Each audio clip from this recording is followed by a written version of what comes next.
Hello, écoute, je suis encore sur un épisode sans filet. Alors cette fois, je n'ai carrément pas pris de notes. Voilà, j'y vais, c'est de l'entraînement. J'ai plein de trucs à te dire.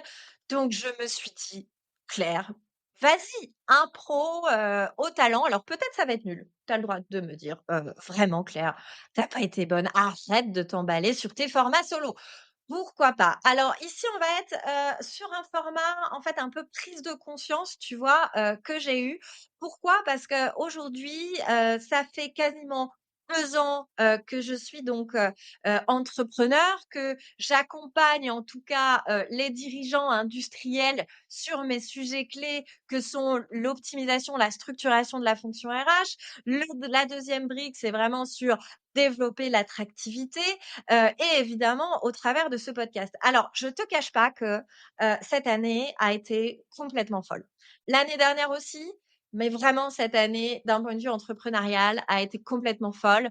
Je vous remercie d'ailleurs encore tous, sur ce podcast parce que je pense que vraiment tout ce que je vis ne se serait pas produit sans le podcast. J'ai pas forcément envie de te faire un post bilan parce que franchement, c'est quand même un peu chiant, c'est un peu relou, à écouter. Puis je sais que tu m'écoutes pas pour, ma dimension entrepreneuriale, mais en tout cas, voilà, sur cette fin d'année, j'ai eu de très belles opportunités. J'ai accompagné de très belles entreprises. J'ai des dirigeants et des DRH qui me font confiance pour venir à ce micro, mais aussi pour, les accompagner, pour me laisser les clés du camion sur ces sujets-là.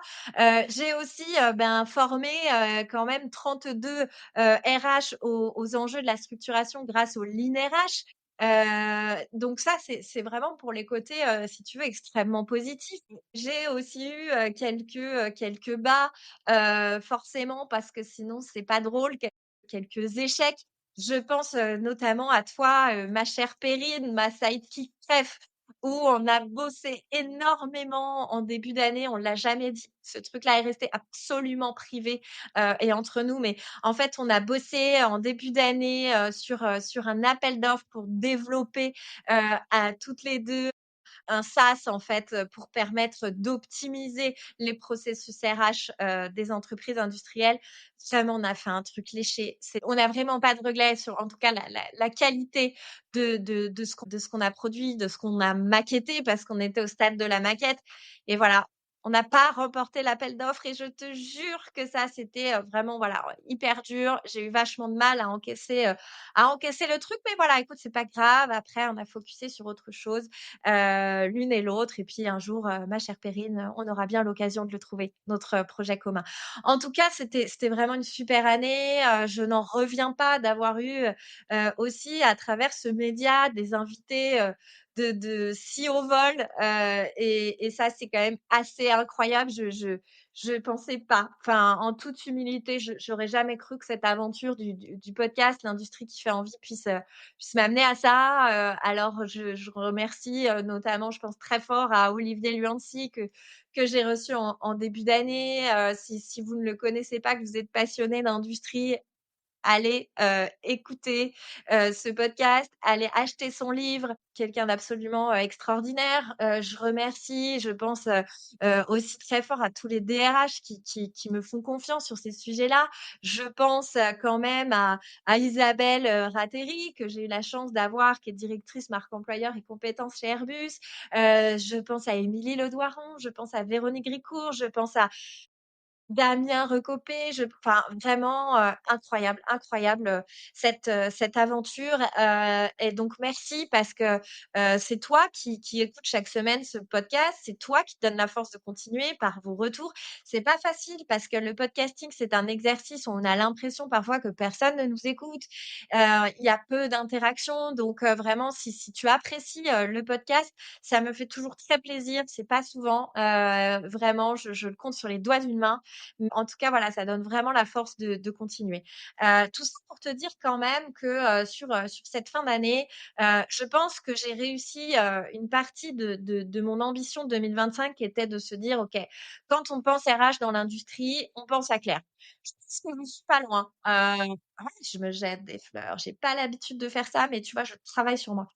Donc je pense que je suis pas loin d'avoir réussi ça et c'est plutôt, très, très cool. Aujourd'hui, moi, je suis aussi, à, un move. Je suis à un virage, en fait, aujourd'hui. Jusqu'alors, j'avais, plutôt une activité de freelance, de vente de temps. Je t'avoue que c'est extrêmement énergivore et surtout mon planning, commence à être extrêmement full. Et ça c'est un problème parce que moi j'adore le challenge, et si je me dis qu'en 2026 mon planning est full, bah, je ne pourrais pas faire mieux, je pourrais pas progresser, je pourrais pas faire des choses différentes en 2027 puis en 2028 et cetera. Donc ça ne me va pas, donc heu, je change tout. Voilà. En fait, je change tout pour 2026. Donc aujourd'hui, je ne suis plus freelance. Aujourd'hui, je monte, mon cabinet, ce qui a toujours un peu été l'ambition sans que j'ai trop osé le dire. Je monte mon cabinet, Be Wanted est désormais un cabinet, Be Wanted est désormais une marque et je t'explique un petit peu ce que j'ai en tête derrière. En fait, mon travail, c'est de développer la performance RH des entreprises industrielles. C'est ça que je fais.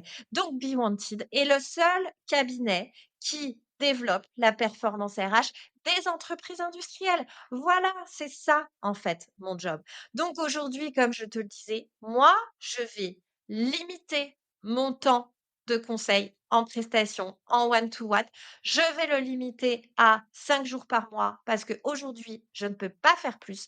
Par contre, dès la rentrée, pour apprendre à performer, à déployer un service RH performant, je lance un format qui est en fait l'extension de ma formation Lean RH. Donc pour rappel, rien que cette année, j'ai formé, 32 RH à, cette formation-là qui s'appelle «Structurer votre fonction RH pour performer».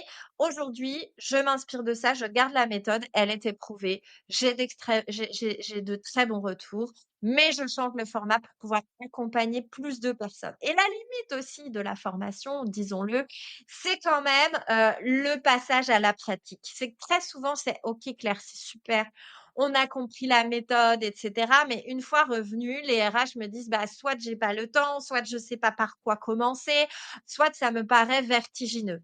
Alors, c'est là qu'en fait, les DRH, ou les dirigeants m'appellent, me disent: «Bah, du coup, on a besoin de toi pour déployer». Donc en fait, ce qui m'embête, c'est que je ne vous rends pas suffisamment, en fait, autonome dans l'appropriation de la méthodologie et que là, je suis à un stade où, bah, je ne peux pas accompagner, en tout cas de façon individuelle, chacune des entreprises qui me sollicitent.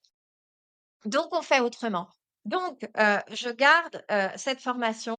C'est, avec, la même, en tout cas, méthodologie, la même mouture, sauf que je fais évoluer tout le programme. Désormais, on sera sur un programme collectif qui s'effectuera sur 8 semaines au total à raison de, 2 heures d'atelier, pratique. Donc il y aura 4 modules d'atelier où, on mixe entre l'approche méthodologique et l'approche pratique.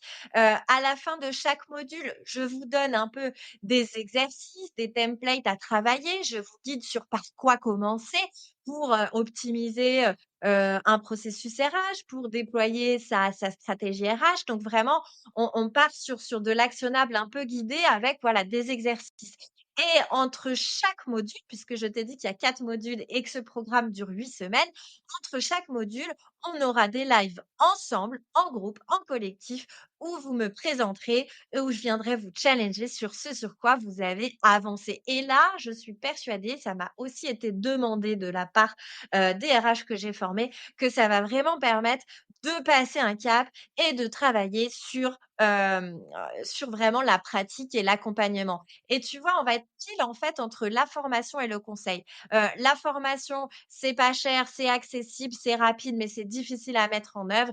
Le conseil, je caricature parce que je me tire un poil, une balle dans le pied en te disant ça. Et d'autre part, le conseil qui peut paraître long, cher et parfois la limite d'autonomiser aussi les équipes. Tu vois, là, on est pile entre deux. Écoute, je lance ce format, je lance la première cohorte là en janvier. Je fais une toute petite cohorte, on sera max 8 personnes comme c'est la première fois que je fais le lancement, là, je la fais vraiment à un tarif à 990 €, sachant que ma formation, juste le Lean RH, les 4 heures, elle était à 490. Donc je peux pas faire mieux. Voilà, il y aura que 8 places, en tout cas, tu peux prendre ta place dès maintenant. Donc ça, c'est la première brique que je change, en tout cas, pour, 26. Ma deuxième brique, c'est le lancement, du QGRH en partenariat avec Empowill. La logique, elle est un peu toujours la même, c'est-à-dire se rencontrer, échanger, partager des RH de l'industrie, accompagner vraiment leur montée en compétences. Tu vois, la 1re formation et le tournage, la semaine prochaine. La première formation, c'est comment sans bloquer la prod. L'idée, c'est vraiment, encore une fois, d'apporter de la performance RH, et donc par le biais de l'entraide, par le biais, du benchmark, par le biais de la formation, en tout cas pour tous ces RH. Donc aujourd'hui, le QG, il est déjà ouvert, vous pouvez, chacun, chacune vous y inscrire. Je vous mettrai le lien juste en dessous. Donc ça, c'est pareil, c'est un super projet et qui va permettre de rendre accessible la performance RH au plus, grand nombre. Voilà, donc ça, c'est la première chose et j'ai un maxi projet. Je peux pas encore t'en parler, je te le tease là, au moment où je te parle, mais qui aura lieu mi-juin, qui est l'extension de ce format, l'extension du podcast. Je suis tellement, tellement en joie sur ce projet. En tout cas, on aura la possibilité de se retrouver. Vous aurez la possibilité de venir, et tout, ce sera ouvert aux auditeurs, ce sera ouvert aux RH, ce sera ouvert aux dirigeants qui nous écoutent. Donc ça, c'est vraiment maxi projet 2026. Donc tu vois que ça va être bien chargé, et tu comprends aussi pourquoi je dois, un peu raréfier, mon accompagnement conseil en one to one. Donc vraiment, les places vont devenir chères parce que je ne peux pas être partout et que mon ambition, c'est certes d'accompagner le plus grand nombre d'industriels, mais aussi de développer mon propre business. Donc voilà, la stratégie 2026, en tout cas, c'est d'affirmer le positionnement cabinet de Be Wanted. Aujourd'hui, à partir je prends un engagement solennel, je te jure que je le dis avec beaucoup d'humilité, c'est pas évident pour moi de l'assumer. J'ai fait tout un cheminement, un coaching pour en arriver à être au clair sur mes ambitions, à oser les affirmer. Donc voilà, en tout cas, à partir du 1er janvier non, pas du 1er parce que je vais être un peu naze. Disons à partir du 2 janvier, voilà, Be Wanted est un dédié à la performance RH des industriels.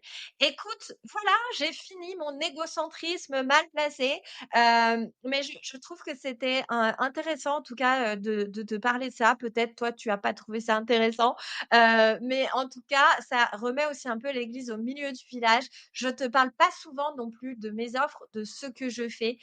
Donc petit rappel, dès la rentrée, le QGRH, la formation orientée, comment performer son service RH dans une boîte industrielle. Le troisième pilier reste, évidemment toujours le conseil RH, mais dans une plus petite mesure, en tout cas ce gros projet 2026 et sur les briques du conseil RH, c'est toujours pareil. Tu peux me demander en tout cas des sujets, autour de la structuration de la performance RH. Je vous accompagne directement à travailler votre performance RH. Je vous accompagne à bâtir et à déployer votre marque employeur et tous les sujets un peu connexes. Typiquement, j'ai beaucoup bossé sur tout ce qui est turnover, absentéisme, gestion de la compétence et cetera. Voilà, tu sais tout, et si autre méga projet, je t'ai pas dit, du coup. Je déploie ce cabinet à partir de janvier, qui est l'extension, hein, finalement, structurellement, je ne change rien. Je vais aussi changer et refaire tout mon site web pour avoir un truc propre et carré et cetera. Donc tu vois, je suis trop contente de t'avoir partagé ça. Tu sais tout. Je peux te dire que ma stratégie, je suis ma première élève, donc ma stratégie est, posée. Mes process sont en cours de déploiement et cetera et donc j'espère que voilà 2026 va être aussi fou que ce qui se prévoit. J'espère que tu vas continuer aussi, d'être là. Fais-moi signe, voilà, comme je te disais, dans un épisode, dans le début de l'épisode, c'est toujours, hyper solo. On a assez peu de retours des auditeurs, donc vraiment, ça me fait toujours plaisir, voilà, de vous avoir. Laisse-moi un petit mot, trop bien. Ça me touche. Ah, écoute, je te laisse. Bisous, en 2026, et je te souhaite surtout de belles fêtes, profite de ta famille, profite de la vie, mange bien. Je vais pas te conseiller de picoler parce que, on n'a pas le droit. Enfin, en tout cas, on n'a pas le droit de le dire, mais en tout cas, profite de la vie. OK? Allez, bye.